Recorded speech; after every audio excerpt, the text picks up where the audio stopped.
नमस्कार दोस्तों, स्वागत है आप सभी का विद्याग्राम जीएम में। प्यारे दोस्तों, आज हम आप लोगों के लिए लेकर के आए हैं पाचन तंत्र के जो महत्वपूर्ण क्वेश्चन है जो कि आने वाले एग्जाम में पूछे जा सकते हैं, उनको हम सॉल्व करने के लिए अभी आपके सामने हम उपस्थित हो चुके हैं। जैसे कि इससे पहले वाले क्लास में हम आपको बताए थे कि किस तरह से पाचन हमारे शरीर में होता है, मुख से लेकर के गुदा द्वार तक का जो पूरा रास्ता है, हमने उसे डिटेल में आपको बाय चित्र यानी कि बाय फिगर आपको समझाया था। आपको उसमें हम बताए थे कि एक ओवरऑल फिगर में के ज़रिए हम बता दिए थे कि भोजन किस तरह से हमारे मुख से हमारे ग्रासनली से होते हुए अमाशय, फिर छोटी आंत, फिर बड़ी आंत और अंत में फिर वो मलाशय तक पहुंचता है। तो उसमें हम आपको सिर्फ व सिर्फ चित्र के माध्यम से रास्ता बताए थे भोजन का। आज हम उसी पाचन तंत्र से किस किस प्रकार के प्रश्न एग्जाम में पूछे जाते हैं, उनको सॉल्व करने के लिए हम आपके पास उपस्थित हो चुके हैं। तो आप लोग सिर्फ आपको सुनना है और जो आपको इम्पोर्टेंट लगे उसको आप नोट भी करते चलिएगा, ठीक है। तो देखिए, सबसे हमारा पहला क्वेश्चन है कि निम्नलिखित चित्र में सी द्वारा दर्शाया गया भाग का नाम बताइए। ये जो है आपका आरआरबी ग्रुप डी, ये 30 तारीख को 8वें महीना में जो है 2022 में ये पूछा जा चुका है। आपको अगर देखना है तो किसी आपके क्वेश्चन आपको ये किसी भी बुक में आपको मिल सकता है, कहीं पे आप गूगल पे सर्च करिएगा तो आपको दिख जाएगा कि ये इस तारीख को पूछा गया है, ठीक है। तो जितना भी ये क्वेश्चन है सभी प्रीवियस ईयर के पेपर हैं, तो आपको टेंशन नहीं लेना है बिल्कुल भी। जो पढ़ा रहे हैं आपको ध्यान से सुनना है और जो इंपॉर्टेंट लगे उसे कॉपी में नोट करना है। देखिए, तो सी द्वारा दर्शाया गया भाग का आपको नाम पूछा गया है। तो देखिए, ये सी जो है ये आपका छोटी आंत को दर्शा रहा है। तो इसका सही आंसर है ऑप्शन नंबर बी, छोटी आंत, यानी कि सी छोटी आंत को दर्शा रहा है, जबकि ए जो है ये मुखगुहा को दर्शा रहा है। बी जो है ये बी जो है अमाशय के पीछे छुपा हुआ जो ये हिस्सा है जिसे हम अग्नाशय कहते हैं, जो कि एक शरीर का मात्र मिश्रित ग्रंथि है, उसे दर्शाया जा रहा है। तो और बी के द्वारा देखिए और सी के द्वारा छोटी आंत को दर्शाया जा रहा है। बाकी के भी हम देख लेते हैं। देखिए, ए जो है ये मुखगुहा को दर्शा रहा है और ये जो फिगर है मान लीजिए इसको हम डी नाम देते हैं, तो ये ग्रास नली को दिखा रहा है, जिस तरह से भोजन मुख के बाद ग्रास नली से होते हुए अमाशय तक जाता है। और बी जो है अमाशय के पीछे छुपा हुआ ये है अग्नाशय, उसे दर्शा रहा है। और मान लीजिए इसका नाम हम ई कर देते हैं, तो ये ई जो है ये अमाशय को दर्शा रहा है। इसके बाद ये है क्या हमारा, ये है यकृत, जो कि शरीर का सबसे बड़ा ऑर्गन है। इसका वजन जो है 1.5 से 2 केजी के आसपास होता है। ये हमारे शरीर के सबसे बड़े ऑर्गन में से एक है ये यकृत। और यकृत के साथ ही आपको यह छोटा सा एक बिंदु आकार का दिख रहा होगा, ये है आपका गॉल ब्लेडर, जिसे हम पित्ताशय कहते हैं। यानी कि यकृत के द्वारा स्रावित पित्त जो है इसी पित्ताशय में स्टोर रहता है और ज़रूरत पड़ने के बाद ये छोटी आंत में एक नली के द्वारा दे दिया जाता है। उसके बाद ये जो आपको बाहर से दिख रहा है ये पूरा मोटा मोटा संरचना, ये आपका बड़ी आंत है। तो आपने देख लिया कि किस तरह से ए द्वारा दर्शाया गया भाग मुख है। इसके बाद ये है इसोफेगस, जिसे हम ग्रास नली कहते हैं। उसके बाद बी द्वारा दर्शाया गया भाग जो कि अमाशय के पीछे छुप रहा है, ये है अग्नाशय। उसके बाद ये है अमाशय, ये है यकृत, गॉल ब्लेडर, ये बड़ी आंत। और सी के द्वारा दर्शाया गया भाग ये छोटी आंत है।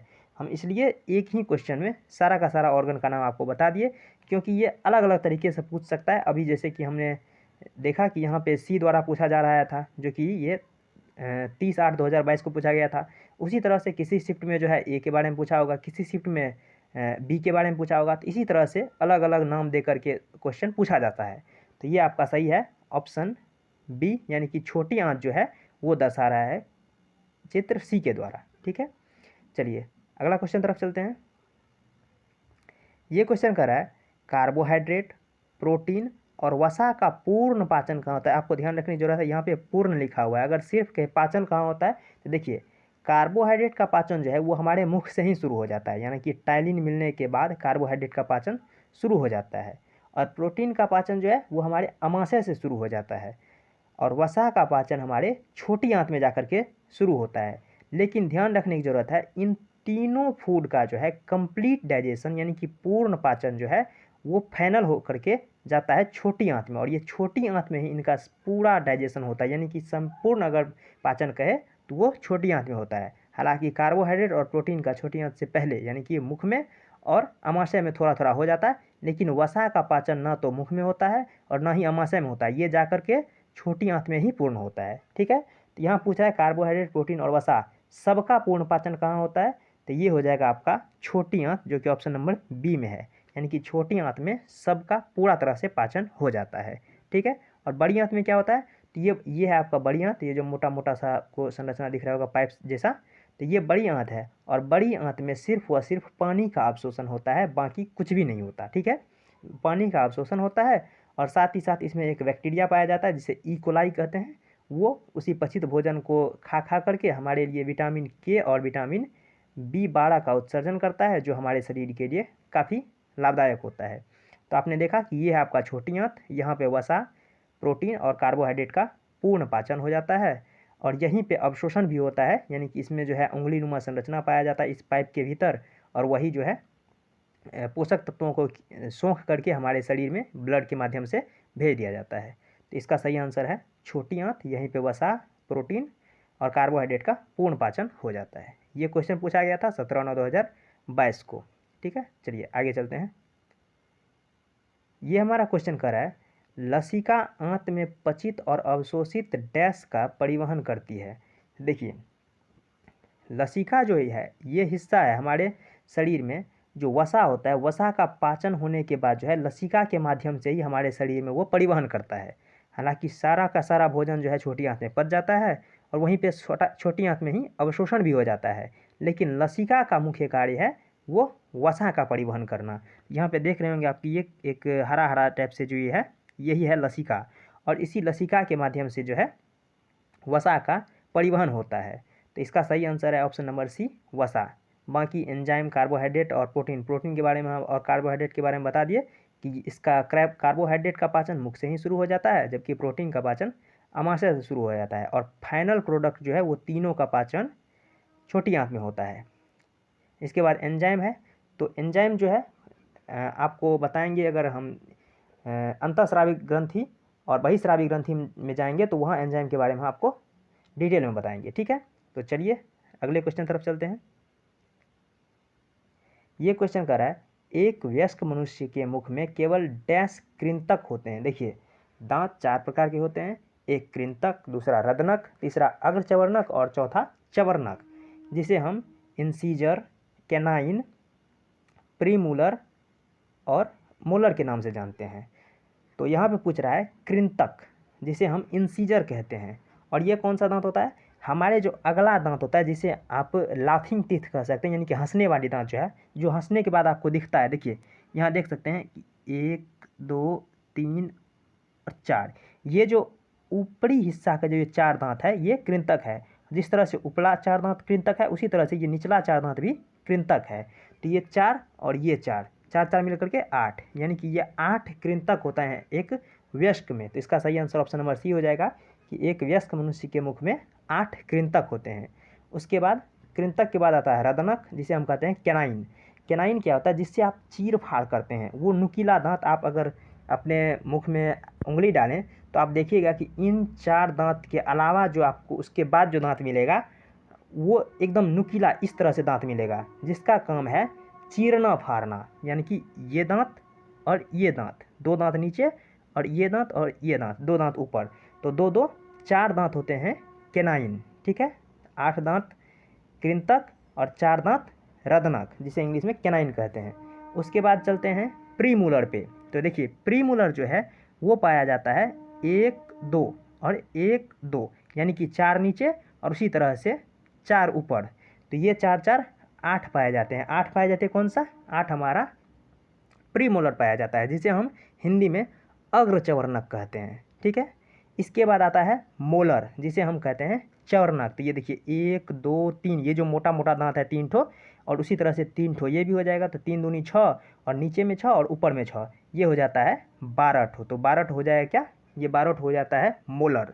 तो आप देखें कि कैनाइन जो है, यानी कि इंसीजर जो है, जिसे हम कृंतक कहते हैं, वो होता है 8। उसके बाद कैनाइन, जिसे हम रदनक कहते हैं, वो होता है 4। उसके बाद प्रीमोलर, जिसे हम अग्रचवर्णक कहते हैं, वो भी 8। और एक होता है मोलर, जो कि चवर्णक कहते हैं, वो होता है 12, ठीक है। तो ये हमारे कुछ दांत हैं जिनके प्रकार आपको हमने बता दिया। अब पूछा जाता है दंत सूत्र, ठीक है, पूछा जाता है दंत सूत्र। आपको दंत सूत्र कैसे याद रखना है, देखिए आपने देखा कि कृंतक पाया जाता है 8, उसके बाद आपने देखा कि रदनक पाया जाता है 4, अगर चवर्णक पाया जाता है 8 और फिर चवर्णक पाया जाता है 12।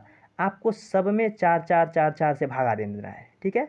आप सब में अगर 4 4 से भागा देंगे तो 8 में 4 से भागा देने के बाद 2, 4 में 4 से भागा देने के बाद 1, फिर 8 में 4 से भागा देने के बाद 2 और फिर 12 में 4 से भागा देने के बाद 3। ये 21 23 जो है ये वयस्क मनुष्य का दंत सूत्र है। कौन सा?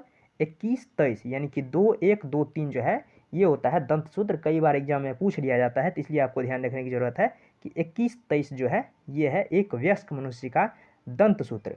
और यही अगर पूछ दे कि एक बच्चे का दंत सूत्र क्या होता है, तो देखिए बच्चे में जो है ये प्रीमोलर जो होता है, प्रीमोलर जो कि 8 पाया जाता है, यानी कि 2 ये 4 और इसी तरह से 4 ऊपर, तो ये जो 8 प्रीमोलर पाया जाता है ये बच्चे में नहीं पाया जाता है।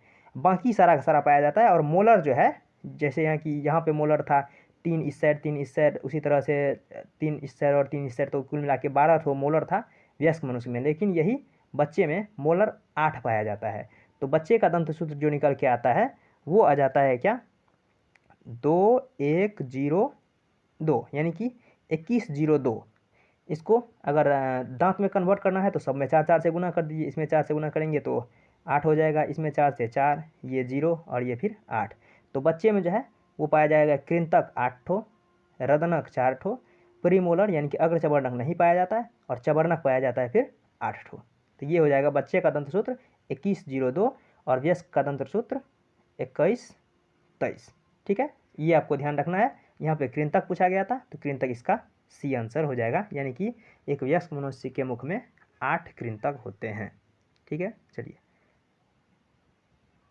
ये क्वेश्चन कह रहा है निम्न में से कौन वसा के पाइसीकरण में शामिल होता है। पाइसीकरण का मतलब है छोटी छोटी गोलिकाओं में तोड़ देना। जिस तरह से आप जो गंदे कपड़ों पे अगर आप साबुन चलाते हैं तो वो होता क्या है कि छोटा छोटा टुकड़ों में टूट जाता है जो भी गंदगी है और वो पानी के साथ बह के निकल जाता है।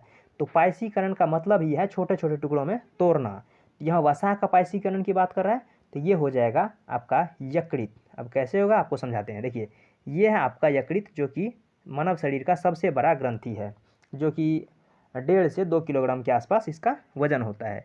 देखिए वसा का पाइसीकरण में क्या होता है कि जैसे ही भोजन आमाशय के बाद छोटी आंत में पहुंचने लगता है तो यहाँ पे आप देख रहे होंगे, यहाँ आप क्लियर देख सकते होंगे कि ये जो है यकृत, और यकृत के ये बीच में पाया जाता है ये एक तो जो आपको छोटा सा बिंदु जैसा आकार का दिख रहा है, ये लोटा जैसा, ये होता है पित्ताशय। ठीक है, तो यकृत क्या करता है, यकृत निकालता है पित्त, यकृत पित्त निकालता है और इस पित्ताशय जिसे हम इंग्लिश में गॉल ब्लैडर कहते हैं उसमें जमा कर देता है। यानी कि यकृत पित्त निकाल के और ये पित्ताशय में जमा कर देता है। और जब भोजन आमाशय से छोटी आंत में जा रहा होता है तो उस समय यहाँ पे एक नली के द्वारा, ये जो है एक नली के द्वारा ये पित्त इस छोटी आंत के ड्यूडेनम वाले भाग में डाल देता है और फिर ये पूरा का पूरा आमाशय के बाद जो छोटी आंत में भोजन आया है इसका पूरा का पूरा माध्यम क्षारीय हो जाता है। और साथ ही साथ जो वसा होता है वसा को छोटे छोटे टुकड़ों में तोड़ देता है। कौन सा? ये पित्त तोड़ देता है। तो यहाँ आपको पूछा गया था वसा के पाइसीकरण में कौन शामिल है, तो वसा के पाइसीकरण में पित्त शामिल होता है, लेकिन ऑप्शन में आपको पित्त नहीं है तो आपको ऑप्शन हो जाएगा यकृत। यानी कि यकृत ही पित्त को निर्माण करता है, यानी कि पित्त का निर्माण यकृत करता है और पित्ताशय में रख देता है। जरूरत पड़ने के बाद पित्ताशय से वो यानी कि छोटी आंत के ड्यूडेनम वाले भाग में भेज दिया जाता है। इसलिए इसका सही आंसर हो जाएगा यकृत, यानी कि यकृत पाइसीकरण में भाग लेता है। तो ये इसका सही आंसर यकृत है। ठीक है, तो आज के लिए इतना ही, मिलते हैं नेक्स्ट वीडियो में, तब तक के लिए धन्यवाद, जय हिंद।